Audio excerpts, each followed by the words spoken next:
No, I was referring to what food is bitter. Like what is actually. Oh. Yeah, no. No, I was, yeah. You take it however you want.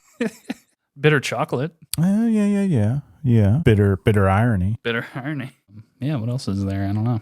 Did you by chance rewatch it, or yes, keep it a little fresh in my brain? Because it's been a bit since I've seen it. Mm-hmm. No, same here. It's been a little bit, which I totally kind of forgot that it was. Well, I guess we should just do the thing. Do that thing you do. Do that move you do. The gut and eyes move.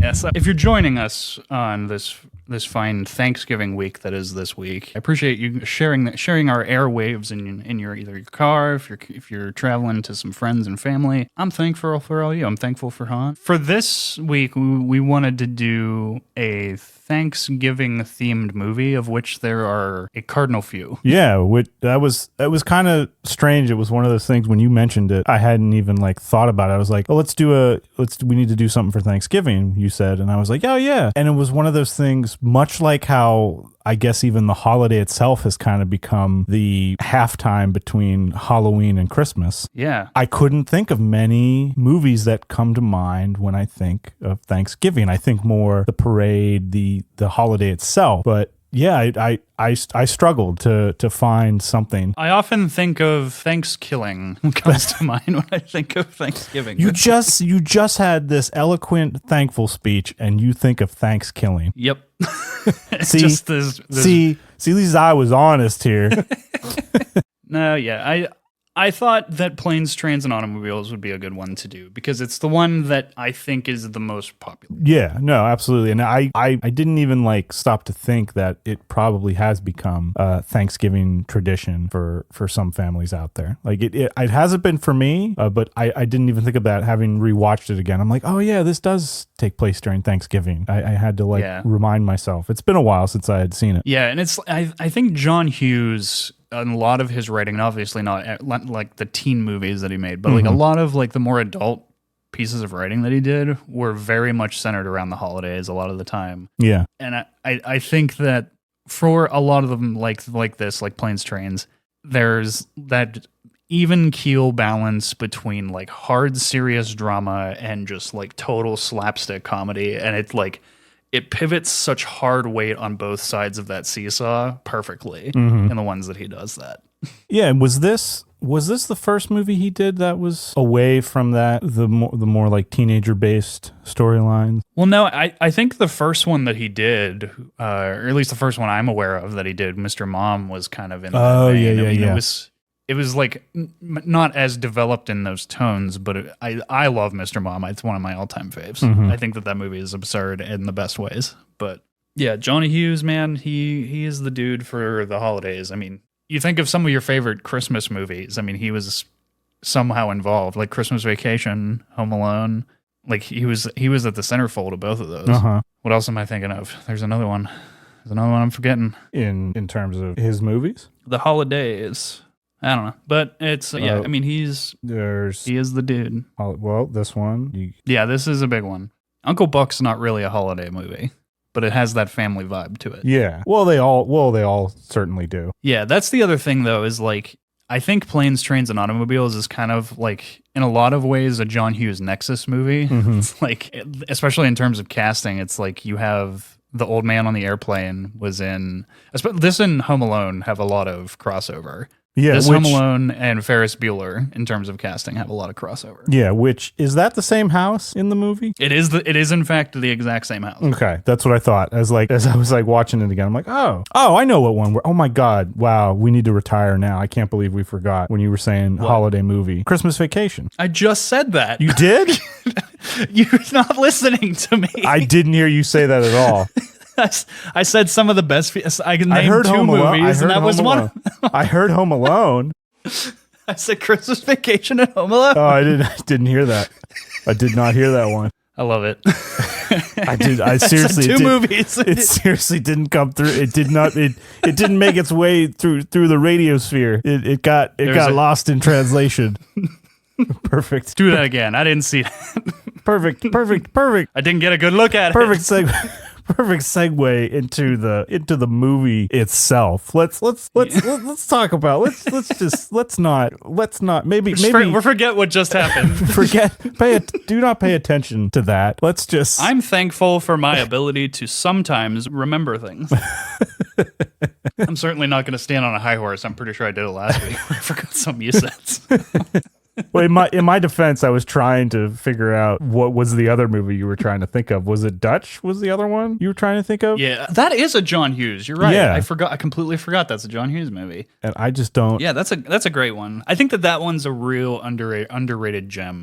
Mm-hmm. That movie, The Holdovers, that just came out, seems to have had a very similar plot, which is why I'm kind of interested. Yeah. So yeah, it's like the going home for the holidays, the journey of going home for the holidays seems to be a hot ticket item for John Hughes himself. I mean, the O'Hare Airport, it seems like he just like spent a shitload of time flying through he must have. Airport in Chicago. Because it's like, it comes up in Home Alone, it comes up in this in Planes and Trains. Well, and Chicago's a popular spot in a lot of his movies. Oh, yeah. Christmas Vacation again. It's a main middle hub of the States. Yeah. So it's a common place for a lot of people to end up during the holidays. But I love the way that he shoots the O'Hare Airport in this, because it makes it look like the most bitter blizzard ever.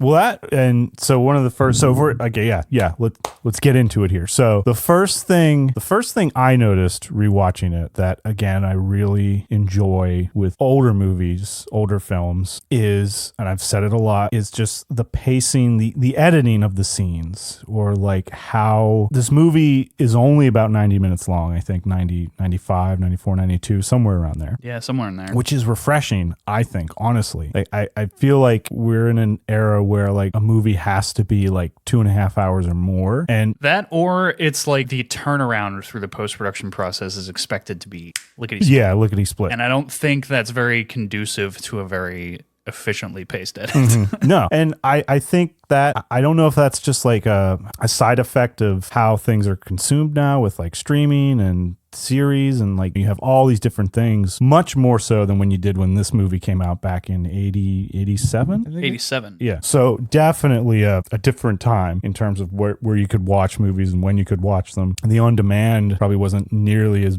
it was nothing like what it is now, certainly. Yeah, like the home video market was still on the forefront at that time. Mm-hmm. It was just kind of like a commodity thing for a lot of people up until I think it was like 89, 90 when like the tapes started getting really accessible. Yeah. So I mean that wasn't really a thing yet. People were still like frequenting the theater to actually catch a movie at that time. Yeah. And one of the things, like that was the first thing I noticed though, was the pacing of it. Even though the movie is only 90 minutes. And again, it's not me knocking movies being 2.5 hours or longer. There are many great films that are longer movies. It's just I feel like it has to be warranted. The story has to make sense for it. Yeah. And that even in some respects, some series now, like they'll do like 6, 7, 8, 9, 10 episodes, couple seasons here or there. And I look at them now and I'm like, that probably that idea probably would have been better served as a one-off movie, maybe 2 hours at most. And you probably would have been, the form would have lent itself better to that. Yeah. So, but what I noticed immediately with this, in that opening sequence where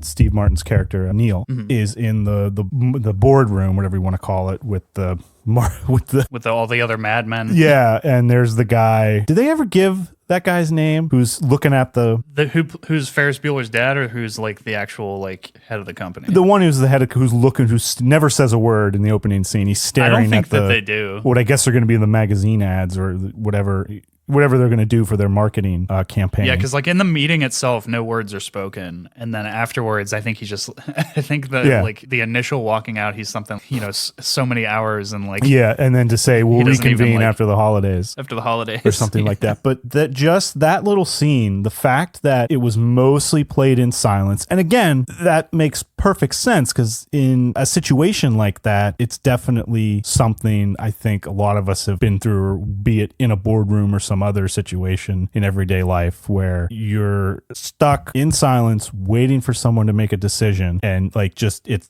decision's not happening yet, or it's taking so long to happen. Yeah.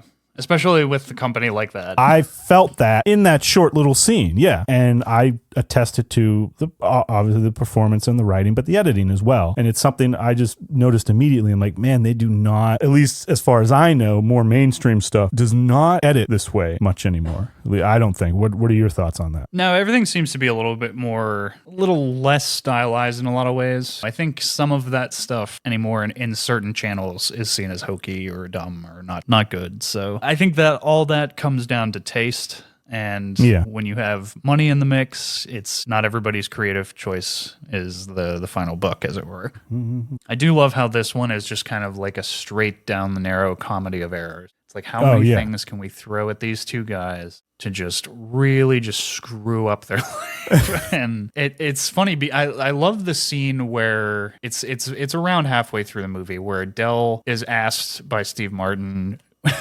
what is it about me that you don't like? So it's like they flip the script because like it's a lot of the earlier part of the film is about how Dell is annoying. Mm-hmm. Absolutely, yeah. Forgive me. Oh, Neil, thank you. Yeah. So you weren't listening. You weren't listening to me. I just said that. I literally just said that. So I do think that moment is pretty special where they flip the script on Neil and you have to look at how he's kind of being a piece of shit, but like Dell like picks out, oh, you touch your balls a lot. Like that's what he picks out of this. He doesn't tell him, oh, you're kind of an asshole. You've not been real nice to me this whole time. It's like, no, you touch your balls a lot. Because he's so nice, he won't like nitpick and be mean about the thing that's like actually bothering him, which I think it's pretty great. Like there's just it's so much leads into character with John Hughes too. He really thinks out his characters well. If we go back to Breakfast Club, I mean, I still can't believe he wrote that film in 48 hours for how well thought out those characters are. I never knew that. He wrote it in 48 hours? Really? 48 hours. Isn't that insane? Breakfast Club, not Planes and Trains. No, but Breakfast Clubs too. Like what? What's the insane to me? Are you sure about this? You sure about that 5 minutes? You sure about this is insane. Yeah, this is insane. I never knew this. Shows how professional I am. Let's see who's the hack. Who's Spot the hack? Who is it really? Is it Brian or is it me? It's probably me. Hang on. If we're being fair, I'm the hack. Wow. Yeah. No. Yeah. I thought so. Okay. Apparently wrote it. I mean, I can't. But yeah, that's definitely the legend behind it. Those characters, like each are so unique and well thought out. It's like, just how did you do that? It was shot in just 28 days too. That one. Holy shit. It was. You think about it, it was a singular location. Yeah, tight knit. Not to go on a whole Breakfast Club tangent. Yeah, but just it does show how John Hughes is kind of a master and why he was so sought after for these kinds of holiday movies. Because I mean, it was his niche. I mean, I think that well thought out characters around a central like hub is very conducive to like the family atmosphere, and when you put that in a holiday atmosphere, it's a winning combination clearly time and time again for how many times he tackled the subject. No, and he definitely always has that we've all been there type scenario theme running through the majority of his movies, his films, his stories. Like you're never gonna necessarily find. It's interesting. You'd never find something like Lord of the Rings here or Aliens or. But you will find the best Kevin Bacon cameo of all time. Oh, him in the beginning. Yes, the taxi one. I totally forgot he was in it until the moment when he turns like, oh, it's Kevin Bacon. Every single time I watch it, I forget every single time I watch it that he's in there, and it just makes me laugh and smile every time. Because it's not. I don't think it's terribly long. It's only a few years after he was in Friday the 13th. Yeah. Well, this would have been after. This would have been after Footloose too. No. Yeah, I think so. I think it was after his big success with Footloose. So that was like after he actually reached star status. Yeah. No, I totally forgot he was there. Very, very interesting cameo. And also, I mean, if we're talking cameos, I mean, you also have, but this precedes Jurassic Park, but you have Gennaro as the hotel attendant who doesn't pop up in a ton of things, but it's like every time I see him in this, I'm like, I think that was Gennaro.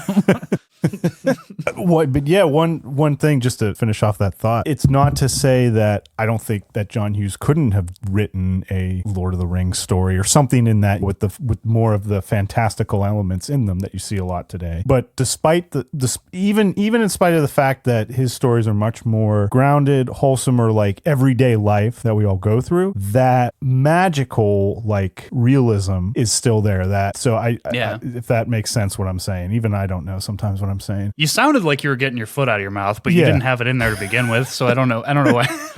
Like they both have that magical quality going on. Even though they're dealing with reality and complete fantasy, there is that sort of charm that they share. John Hughes is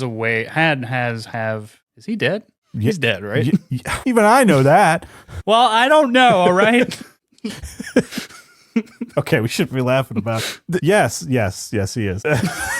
No. Keep that in.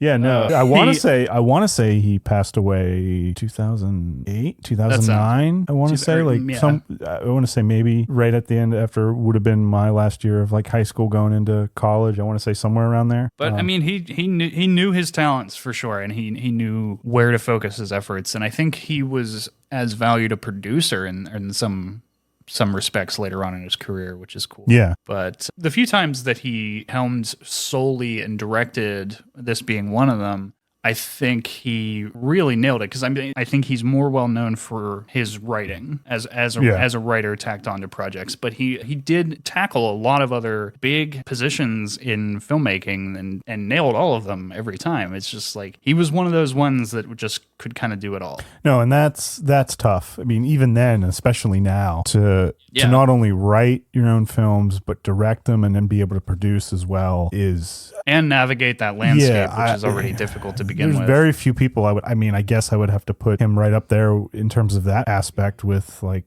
Lucas or Spielberg. Yeah. Or more, I'm trying to think like who now, or Kubrick. Kubrick wrote some of his? Kubrick was almost all the time he let me get my foot out of my mouth. Yeah, go ahead. Kubrick always was on the writing team for his movies, and he was notorious for scrubbing up the drafts even on the days of shooting. Yeah. The biggest one was The Shining. I mean, he was literally handing them new pages every single day of the shoot. And a lot of people thought he was doing it intentionally just to drive them crazy, but I do think that he was just trying to keep up to speed with changes in his own mind of what he was coming out with. So now that my foot's out of my mouth, go ahead. No, yeah, that was it. That's one of the things I was just going to say that I do love about this film, having rewatched it. And what I think is interesting, we were talking about it's set during Thanksgiving, which I originally had forgotten until I watched it again. Do you think that was a conscious decision to be like, we don't have a Thanksgiving film, or I've done Christmas films before? I would be curious to ask that question, like, because there aren't many Thanksgiving movies, as we said, because this literally works like a Christmas film as well. It has that same structure going on with it, Home for the Holidays. But that's what I kind of like about it, is it could play both ways, but he chose to do I really do. That simple little detail I really do also because we were talking Dutch, and because Dutch is set around Thanksgiving as well, I do think that because he did it twice, that it wasn't intentional. Like, it was very conscious to do it. And that's just a testament to that, because like I feel like I'll say half journeyman writer such as myself would be like, put this during Christmas or something. And then by doing that, it doesn't feel it loses something a little bit, because how many Christmas movies are there out there? There's a ton. Not many Thanksgiving. We are getting a new one from Eli Roth. Have you seen the trailers for Thanksgiving by Eli Roth? I have not. I have not seen the trailers yet. No, but I have seen, or I've seen some of maybe some of the teasers. The promos. Like it's a horror-based Thanksgiving movie, and it looks totally absurd.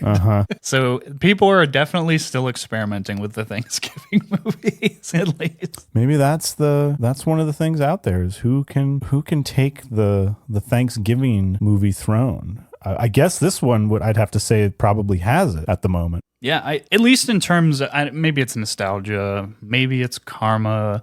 We were just destined to go into business for ourselves. No, I tell us what you're thinking, man.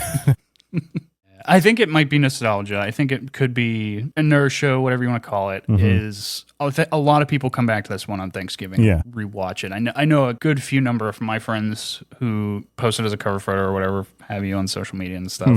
Bring it up, talk about it, blow it all over the place online. I know a ton of people who are still like obsessed with it around this holidays. So I think that it's one that's kind of ingrained, but like I said, I don't know if that's just something with our age demographic of people who know it, or if it's just something that's like kind of does kick around. And given how many people watch Christmas Vacation for Christmas, it could very well be the case. So. Yeah, and that's just, again, I'm beating a dead horse here with this going over the same thing, but I just really do find the fact that you said it at Thanksgiving very interesting, because like I said, if you're not, you always want to, I've always found like when you're trying to get into writing or just filmmaking, storytelling, whatever type of art, you have that sense of you want to emulate something that you've seen. Like, I don't know if you ever tried to make a movie when you were real little, back when we shot on videotapes and stuff like that. We would make, my cousins and I, they would come over for the summer, and we would like do that as like just a fun thing. We try to make our own movies, and we would always be cut and tape. Oh yeah, it would have to be cut and tape in the beginning until we got some form of a video editing thing. I don't even know. I mean, it was essentially the dark ages compared to what you can do now. I mean, this was, it absolutely is. You can get it right on your phone now if you really want to. No, I would have to say it would almost be the equivalent of Star Trek showing up in the middle of a medieval battle or something. I just picture like Terry Jones in Holy Grail when he's the woman in the field. Yes. Yeah. That was how I was editing. It was just beating the ground with a stick and screaming at the king. That's how I was editing back in the day. No, but it's so true. That was how you did it. But yeah, oh God, where was I going with that? What were we talking about? Where was I going with that? This is a very mentally devoid episode, and I'm very in for it. This is perfect because we're emulating the characters so much. No, oh yeah, it's like me and you sitting on. I got it.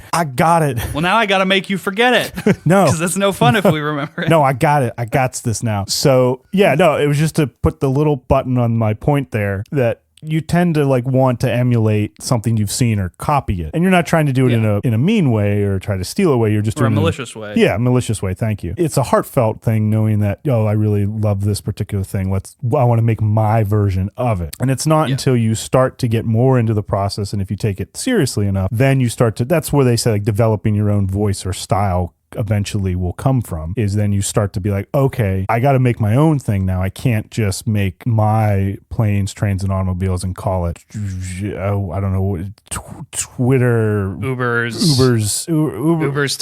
TikToks, and Instagrams. Yeah, Ubers, TikToks, and Instagrams, or whatever. You have to find, it forces you to then eventually start looking at the world around you and then creating your own original story. And a lesser writer or a newer writer would probably say, oh, this could make a good Christmas movie story. And it absolutely would, because it shares that similar structure. But I really think that little detail of Thanksgiving is very significant in it. That's it. That's all I want to say. I'm done. I think I was looking at this while I was rewatching it, like very much cross-analyzing it with Home Alone, because I noticed so many similarities. But I was like, they're kind of the inverse of one another. Mm-hmm. Whereas like Neil is just spending the whole movie trying desperately to get home for the holidays. Yeah.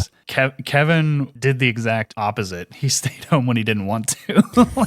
He spends the whole movie trying to get back to his family who are not at home. Yeah. So it's like there's parallels, but like some like differences. But like the ways that it like crosses themselves in their pathways, I think are where it's real interesting. And like I said before, like the casting that I feel that Planes, Trains, and Automobiles is almost like a nexus of John Hughes casting. Oh yeah, because it's like you see so many people pop up from other things. Like, what's her name? Who plays the secretary in Ferris Bueller? She's a gem. Oh yeah, no, agreed. This is definitely one of the first things I could point to in terms of universe. Like I feel like all these films I would have, like even ones with the actors playing. John Candy shows up in tons of John Hughes films. And speaking of which, in Home Alone, they shot him out in one day for all his stuff. They did? Oh, okay. Yeah, one day. That was all he had in his schedule, and he's like, all right, let's go. They did it. That's one day. Shot all his stuff. See, that would be like, man, if we could talk to him, I'd be like, how do how do you, just the logistics of trying to shoot something that efficiently, that quickly, how do you, the nuts and bolts of making something is always tough to find, to get someone to explain to you, which can be, if you ever do find someone, that's a valuable asset. But yeah, damn it, god damn it, you made me lose it again. What did I do? You talked. I'm just like Dane. I'm like Dane Cook in the corner from Waiting. The did I do to you, man? You just talked again. Yeah, son of a. All right. Well, anyway, continue with what you were saying. Well, this one's a wash. Oh no, I was just no. There it is. There it is. I got it. I got it Okay, back. good. I was just gonna say these movies, all of them, despite the actors playing different, similar roles throughout, definitely is like a progenitor in terms of the whole universe thing that we see now. It's like, oh, it's all happening in the same universe. I can definitely see these stories all taking place in the same world. I mean, they do take place in the same world, but you know what I mean? Like, you could easily cross these over if you wanted to. I'm not suggesting that needs to be done, but that I think is one thing that is great about how you can watch one of Hughes's movies and be like, yep, that's a John Hughes movie. And I think that that's a testament to, I think that anytime that happens with any creator, that's a testament to their unified style, their unified tones that they use. When you go to one of their movies, you know what you're getting in for. And I think that plays to a very successful creator. Yes, I would. Look, I don't want to be rude, but you're full of shit. No. Well, we know that. No, one thing I enjoy too, particularly about planes, trains, and automobiles, is the simplicity of, you had mentioned when you were talking about the parallels between this and Home Alone, is just that sense of wanting to go home. Like, how many times did we talk about, okay, you need to set up a goal for your character. They need to have a want, a need, whatever, because you got to create that empathy. What so quickly, right off the bat, we see Neil, Steve Martin's character in the beginning, like in that boardroom, he's looking at the watch. He signals kind of to his coworker across the table, hey, I gotta go somewhere. He looks at the plane ticket. I'm going to be late. I'm going to miss it. He just needs to get home in time for the holiday. That concept of just wanting to go home is, I think, a great spark of a story, a great need, goal that you can give your character. Then the originality can come in with like, okay, how do you tell that story? What are you going to bring to it? What characters are you going to have populate the world that you create around the spine? The simple journey of going from A to B, that travel log story. Yeah. There's another one. Have you ever heard the theory,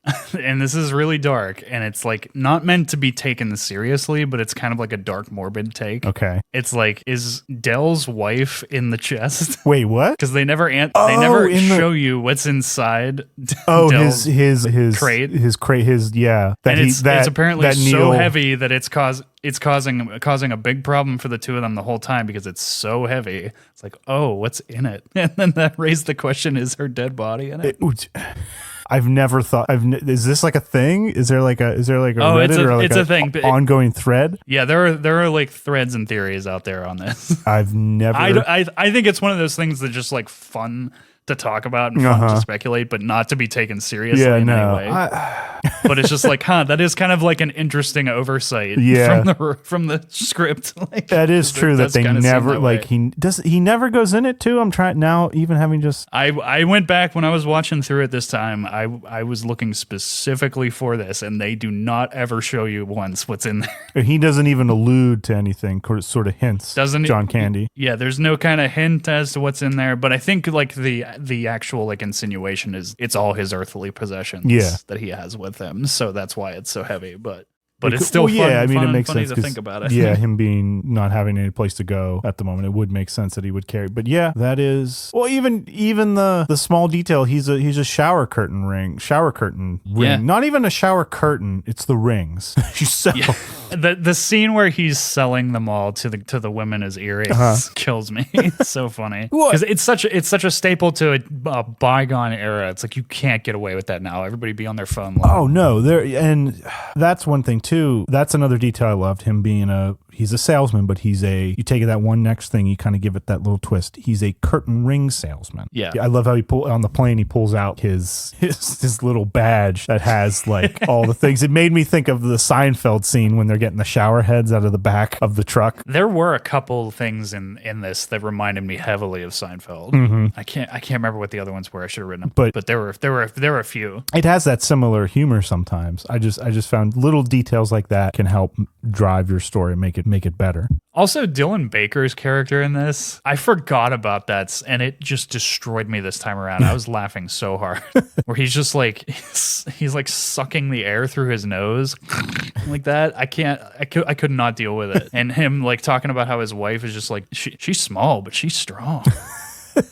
And we just talked about him recently for Trick or Treat just a few weeks back here. And I was like, damn, this dude can act. Like, he just can he's done like the hard drama roles. He has done the most absurd of comedies, and he's done things that are in between, like Trick or Treat. So it's just like, I love that dude's range. He can just kind of do anything. He was also in Spider-Man. He's in Spider-Man? The first one? Yeah. He played the second one. He plays the professor. Oh, yeah. The same character who in the other ones turns into the lizard. But but they never did it in that. Yeah, that's right. That's right. I forgot he was in that. Yep. Yeah. So it's, he's a dude who can do a lot. Yeah, no, absolutely. And very, very aptly cast in this for that ridiculous role. As we've been sitting here talking, I'll just say it again. This has more in common with Lord of the Rings than you think. Like, once again, it's that.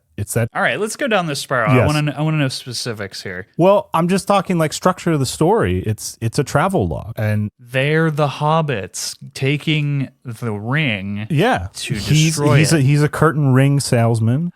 Here he is. Whether you think that Neil has the burden of carrying him on his journey home. Oh my God, you're right. No, all I want to say is just like, you can't underestimate sometimes the simplest thing can, if do it well. You don't have to try and give a character or a story, make it so uberly complex that it falls apart. You try to do, I think I mentioned this in the last episode or a couple episodes ago, an ocean that's an inch deep. You do something, pick one or two things and do them well. And just that simple motivation of, I want to get home for Thanksgiving. Just boom, we're off. We're off. We know everything we need to know. We're in. Because we've all been there. We're like, we got to get somewhere and we're late. And keeps happening. We were talking about Seinfeld tie-ins too. I forgot that Larry Hankin was in this as well, who plays Doobie. And he was also in Friends, and that dude just kind of, he's another Home Alone tie-in because he plays the cop in Home Alone. And that's one of my favorite scenes in Home Alone with Larry Hankin. He's just talking on the phone and he's kind of blank. And in one single insert shot, there's a crumb of donut on the receiver of the phone and never again. And it's my favorite shot in the entirety of Home Alone.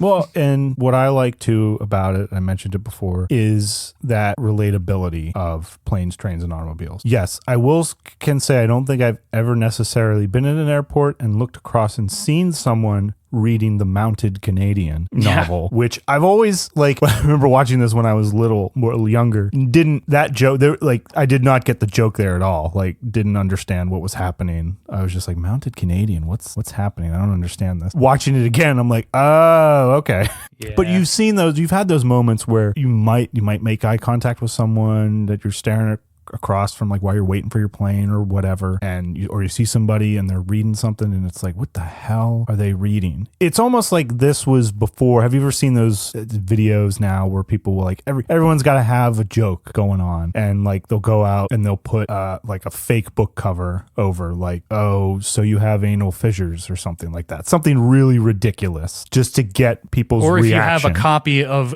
Ooh La La and you put a cover on it that says the Sports Almanac Gray's 1990 Sports to 2015. Almanac. Get it right.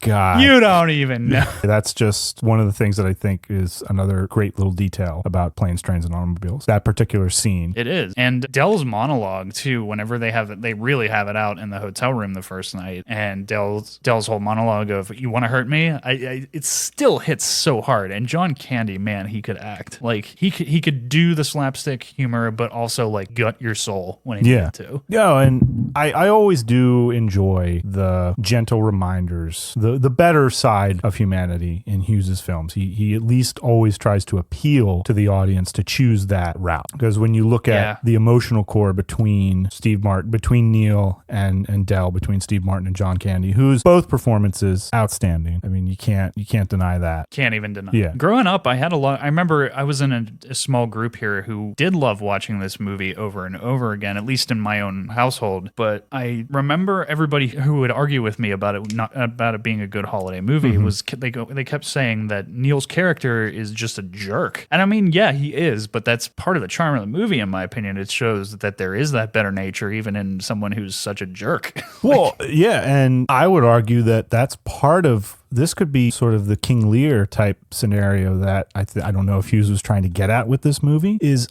how many times are you having just a bad day or you're late and you get like road rage and you just don't want to be kind to someone. You just can't help it. You got all this shit going on. You are the jerk sometimes. You're a jerk, Brian. That's what I'm telling you. No, it's the truth. I am. No. I'm just teasing there. I'm not even gonna fight you on that. No, damn it, fight me on this. I don't want the audience to think I'm the jerk. See, I flipped the script. No, that's what I think is one of the main points. I gotta have the thesaurus with me. But I think that's one of the main points behind this movie, and what keeps it so relevant is, especially in today's world, my God, where you're just bombarded with constant things that can make you just awful or put you in a bad mindset. I mean, Lord knows there was enough back then when this movie was taking place and shot. Today, it's like you just look down in your hand, open your phone, and it's like I'm sure you'll find something horrible that'll set you off. You'll get an advertisement that just sets you off. Absolutely. You'll get a reminder on the phone. Hey, you forgot to pay your bill today. $2,000 coming at you. Anyway. Dollar bills. But I think what at the heart of it, that relationship between their two characters, that road trip, that going home, yes, you have every right to want to be like, especially with how one of the big scenes in the hotel when they kind of have their first major argument that sort of builds their relationship more. John Candy, how does he say it? Oh, I even let you pay for the room because I didn't want you to feel like an intruder. Didn't want you to feel like a freeloader. Yeah, freeloader. It's just so funny, but like poignant and perfect, because if someone said that to, first of all, the odds of you ever sharing a room with a complete stranger, I think are like are slim. Yeah, who's doing that? Like you'd be like, especially nowadays, but even as much so then. Yeah, you would just be like, what the hell? No, absolutely not.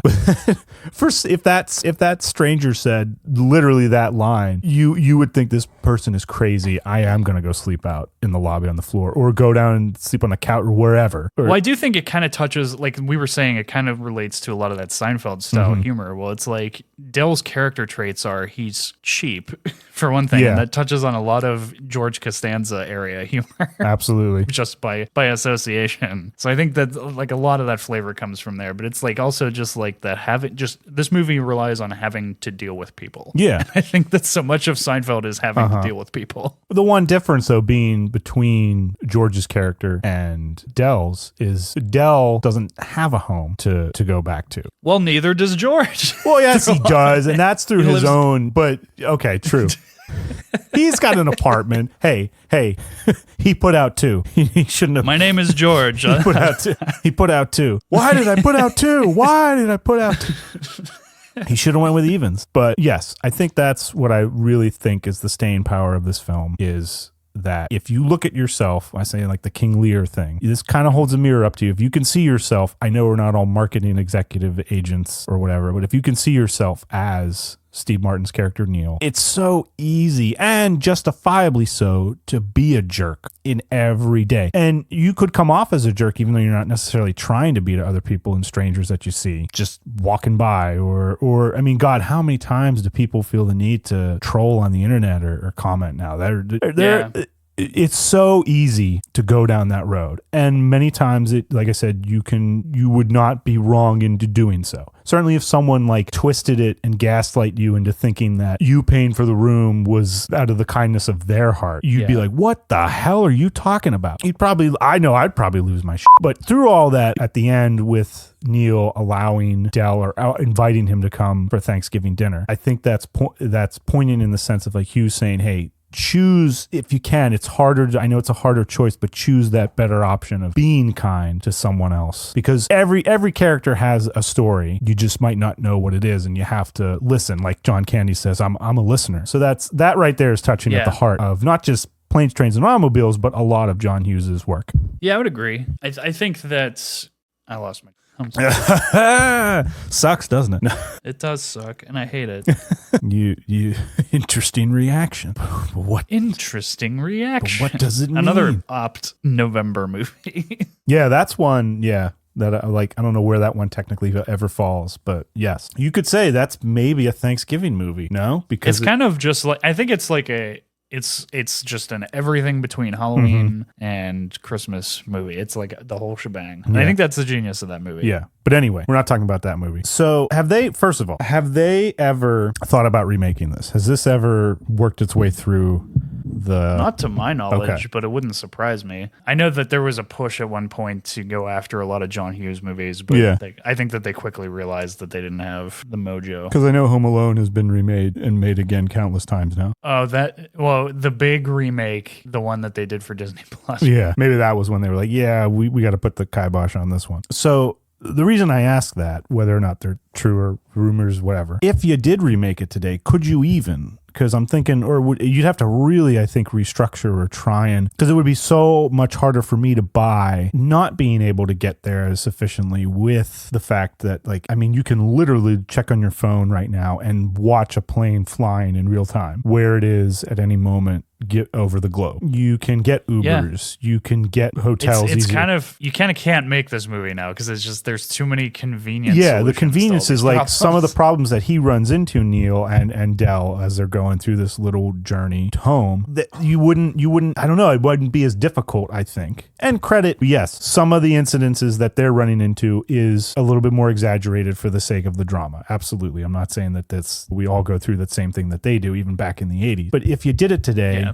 I don't know what, certainly a lot would have to change. I'm sure you could still do it. I mean, you would have to, though, you'd have to get rid of someone's cell phone. I think that would be the first thing. They'd have to lose their cell phone, Yeah. much how like the guy comes in and takes their money in the hotel room, or the credit cards. I think, isn't it like Dell, when he uses the credit card to rent the car before it like burns up, he uses Neil's credit card or something. But then Well, the it's credit like cards, they get burnt up too, don't they? It's actually, we were talking about the slick edit for this. Mm-hmm. It's I hadn't caught this before, but it's whenever they go to pay for the room, it's actually the guy who's charging the cards that causes the slip up, because he actually flips the cards and puts Dell's card in first when he already had Neil's in the That's it. machine.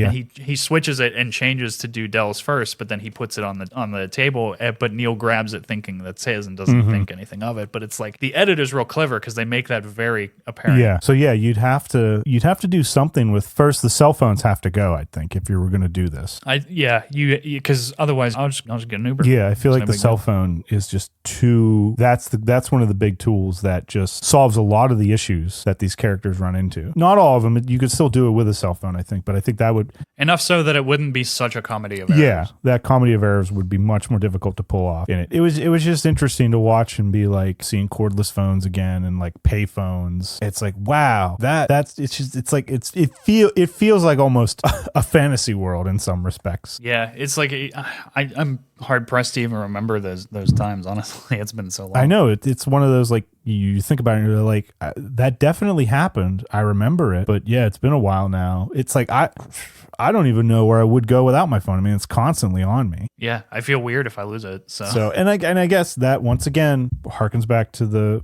heart of the movie, the relationship between Neil and Dell. Dell, who definitely is someone who is a chatterbox, but just that listening and having a real interaction, listening to those stories that you never know who you might meet or find out there. Yeah, and I think by the same token, I feel like the ease and convenience of not having a lot of these problems, it's like you never would have made a friend like Dell. 'Cause No, you yeah. wouldn't have paid him a second thought. It's like we're living in a very different world. No, exactly. Yeah. Can we talk about one of my favorite little bits in the No. No? Yeah. No, we can't. Well, the scene where Neil essentially gets punched in the face. Yeah. Like, I didn't mean to be rude, but I just like, I feel like that's a scene if like it's become, here's like, I guess this is my somewhat warning to society in some respect. I've noticed a lot lately where things become more known for their memes than they do the actual thing that they've come from. I think I've probably mentioned this before. Yeah, we're living in meme culture. It's okay. I'm glad that at least it's still surviving in some respect or form, but it's like a lot of the times, like the intent and the context is of the situation are vastly lost. And this scene is one that I see it around in the meme culture, and I'm like, it definitely is funny, but I feel like if you don't watch the whole movie, you lose. It's not as rich. I don't feel that it is as rich. Yeah, I think that's kind of the danger of meme culture is like a lot of the intent and context of things tends to get scrubbed out of culture a little bit, which is not a good thing. No, like one that always comes to mind is Are You Not Entertained? There's another there's another movie about going home that was centered on that. We're talking about going home movies here today. Travel logs. Yeah, that I hear the classic going home holiday movie Gladiator. Would you Famous Maximus Decimus Meridius. Okay, he's not Batman. What the hell? But then it just cuts back to Dell. Oh, you could do a supercut between Max. Oh, that would be such planes. If we're talking about memes, here we go. Like, planes, trains, and legions, or planes, trains, and horse carriages, or something. That would be amazing. Like planes, trains, and barbarians. There you go. They're stuck in Germania in 100 AD, and they got to get back for Saturnalia.